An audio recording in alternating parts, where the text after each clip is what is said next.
So looks like today's a good day. Today is NXT Takeover in your house.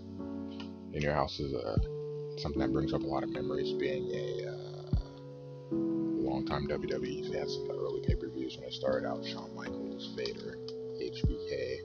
I said Shawn Michaels. Sorry, Bret Hart is who I meant. Undertaker, Stone Cold, that Fatal 4-Way. Mankind against The Undertaker. Any of those ring a bell? But now we get the NXT version, and I'm pretty excited. It's a pretty good card. I admittedly haven't been able to watch as much of the NXT product over the last couple of weeks.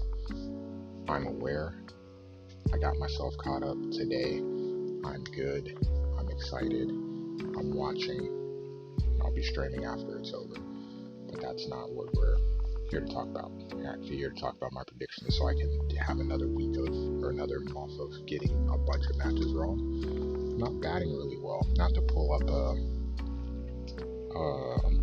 like an average or have to list everything and put if I got it right or wrong. But let's look at this card and let's see what we have. Let me pull it up on my laptop and shall we talk?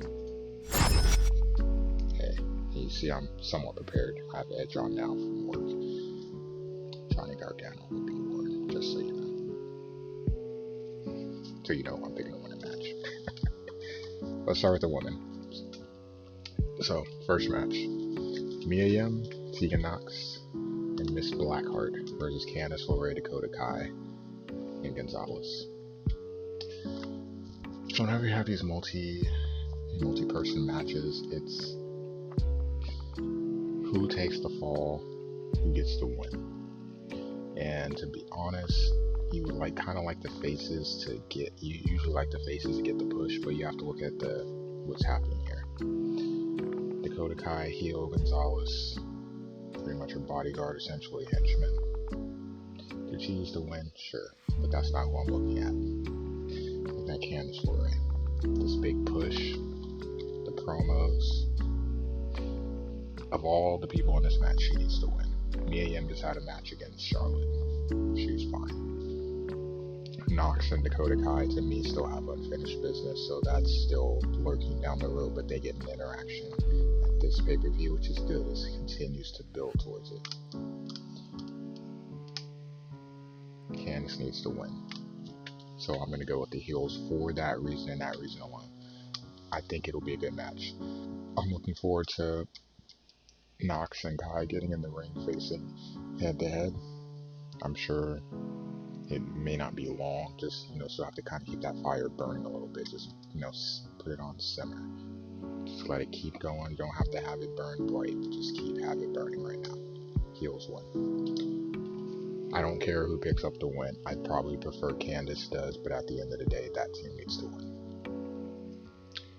And since we're sticking with since I brought up the women, let's just go ahead and bring up the other match right now, the women's title match. Charlotte, Rhea Ripley, quote-unquote rematch, and Io Shirai, the more contender, even though she lost. Disqualification, a way of keeping, how we get to this triple threat. So, I'm going to be honest with you guys. I like Charlotte. Charlotte never needed the title in the first place. The pandemic made it maybe a little bit necessary, but I don't think it was because they're still working. I don't think you needed to put the belt on Charlotte in the first place. So then that leads us to this match. I need the belt coming off of Charlotte. To who? Depends. If Ripley wins, she gets her win back, hopefully by pinning Charlotte.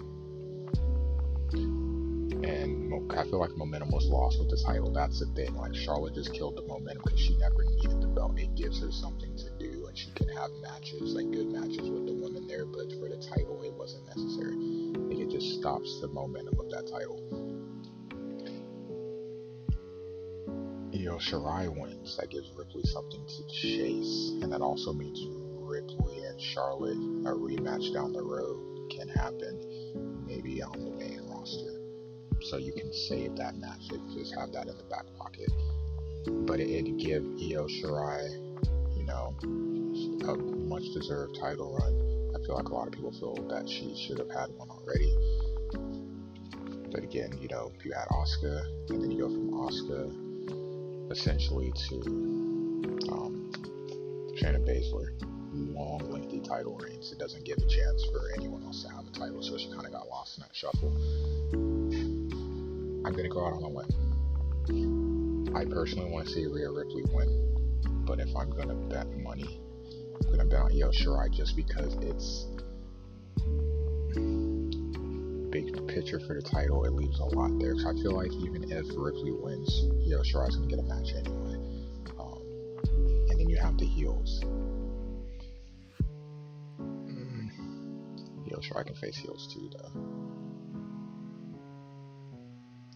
I'm just not ready for Ripley to win the title back just yet. I feel like she should, because I don't feel like she should have lost in the beginning. But with a triple threat, it always puts stuff, and it makes stuff weird. I'm going to go Io Shirai. Go on a limb. I'm pretty sure I'm going to get this wrong, but I'm going to go on a limb and say Io Shirai. Bottom line, Charlotte, you need to drop the title tonight. Don't care who. Just need to drop it. Plain simple. Okay, we're good? We're good. Okay. Next. We have, going down the list, Finn Balor against Damian Priest. Look,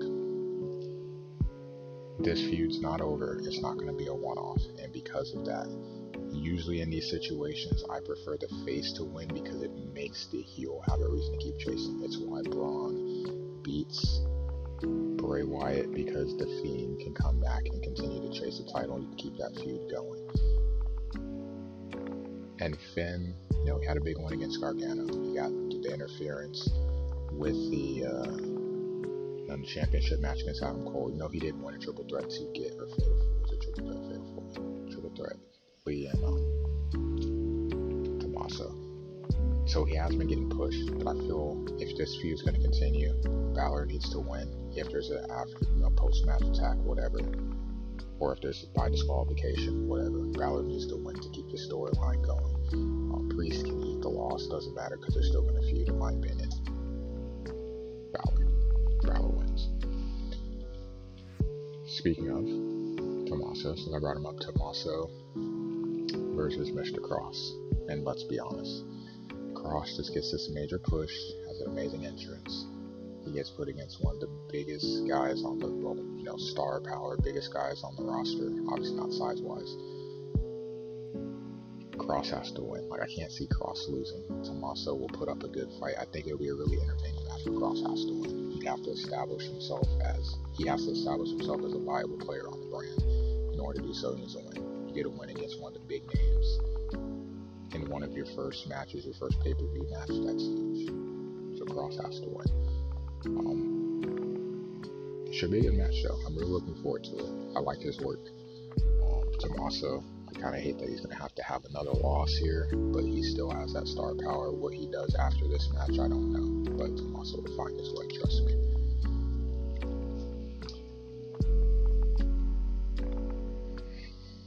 You know, match is next. Do I have to talk about it? Because everyone knows I'm going to pick Gargano to win. I would never pick against Johnny. The only way I could pick against Johnny probably is he had to face The Undertaker, and he's not. So I could never pick against him.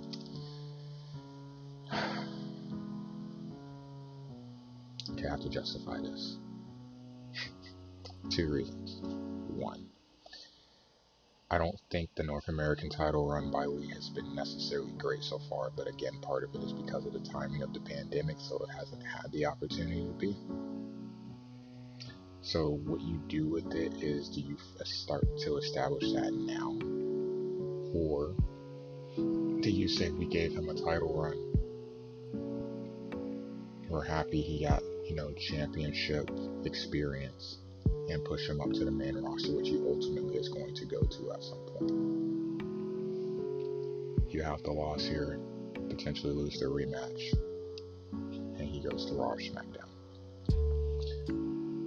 2, Gargano's being pushed as a heel. This isn't the heel run like we had last time. Like, this is full-on investment of Johnny being a heel. If you're going to establish him as a heel, what better way than to have him beat Keith Lee, who is, you know, a crowd favorite, whatever he has to do. If he has to cheat, low blow, whatever. Candace has to interfere, whatever it takes for Johnny to win that belt. That's how you establish heel heat. If you're going to go all in, you go all in. And that clearly is a size disadvantage, but it should be an entertaining match. I'm curious because this is the huge size disparity. Gargano has good matches. It's been a while since I've seen him against someone much bigger. So when I think of him in that vein, I think of DIY against Authors of Pain. It's a good match. One-on-one, I want to see. This is the match I'm most excited for, and obviously, like I said, I'll be wearing my Johnny wrestling shirt. Or maybe I'll wear Johnny Takeover. Johnny Champion? Yeah, I'll wear one of them. I'll figure it out. Don't worry about it. And then the last match.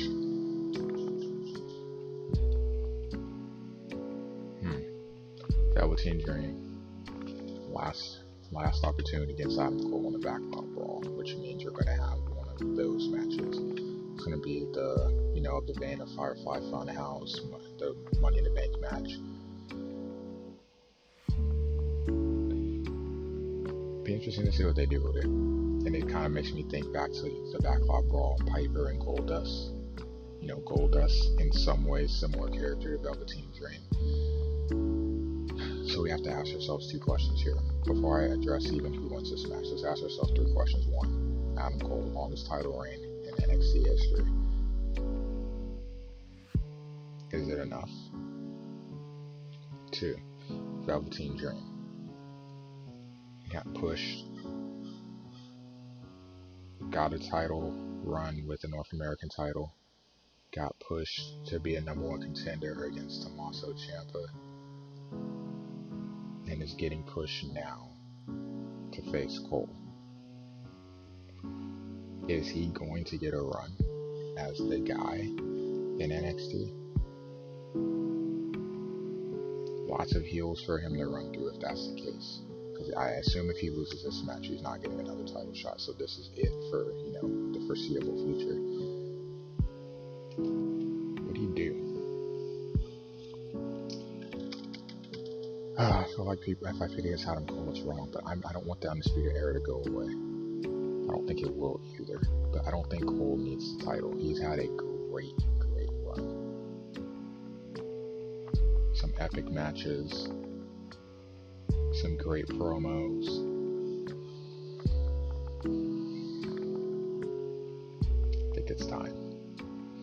I think it's time. Velveteen Dream gets the big push, and we'll see what he can do as a top dog, and then you build a heel for him to lose the title to, or you can even flip Dream to be a heel down the road too if you want to freshen it up, CM Punk style. I'm not sure what to expect with this match. I'm really curious to see what they do, of course, now that they have the theatrics and all that stuff, but at the end of the day, I'm gonna go with Dream. I'm going to get pushed back, I know, when I stream if Cole wins, because people think I don't like Cole because he took the belt from Gargano. That's not the case. I love Adam Cole in the Undisputed Era. I just don't think he needs it. No one else has a championship in the group. It's okay, Adam. It's okay to give the belt back to us. We're cool. You had a great run, and we know you'll still do great things. So to recap, no one retains. Charlotte loses to Io Shirai. Keith Lee loses to Gargano. Cole loses to Dream. But I would say of those three, the one most likely to retain the title is Cole, in my opinion. The heels win the 6-woman tag match. Finn Balor wins. And Cross gets his first pay-per-view win. Not a bad card, and we're looking forward to it. I'm pretty sure I'm not going to even hit 50%. But at the end of the day, if Johnny wins, I care less. That's all that matters. I'm a Johnny guy. What can I say? Enjoy the pay-per-view. Thanks for watching. We'll talk about this post-stream since I'll be watching it live. And I'll see you guys for some Metal Gear Solid later tonight. Enjoy the pay-per-view and have a good Sunday.